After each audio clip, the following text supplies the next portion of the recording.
ఎలా సాధించారు? Large హడ్రన్ కొలైడర్లో sesame అయాన్లు సుమారు కాంతి వేగంతో తిరుగుతున్నప్పుడు వాటి చుట్టూ శక్తివంతమైన విద్యుత్ అయస్కాంత క్షేత్రాలు పుట్టుకొచ్చాయి.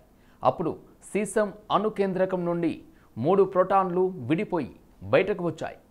అప్పుడు అది కాసేపు బంగారం అణుకేంద్రకంగా మారిపోయింది.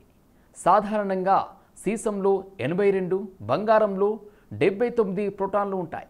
సీసం అణుకేంద్రకం నుండి 3 ప్రోటాన్లు బయటకు రావడంతో అప్పుడు అది బంగారం అణుకేంద్రకంగా మారిందన్నమాట.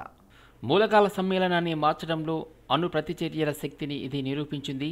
స్వచ్ఛ బంగారాన్ని ఎలా తయారు చేస్తారు?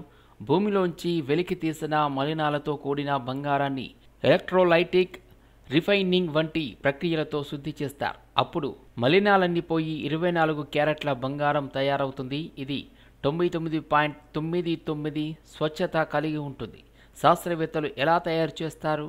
శాస్త్రవేత్తలు న్యూక్లియర్ రియాక్టర్స్ లేదా హై ఎనర్జీ పార్టికల్స్ కొలిజన్స్ ద్వారా పాదరసం, ప్లాటినం, సీసం వంటి మూలకాల అణు నిర్మాణాన్ని మార్చడం ద్వారా బంగారాన్ని తయారు చేస్తారు. ఈ ప్రక్రియలో మూలకాలు బంగారం అణు కేంద్రకాలుగా మారుతాయి.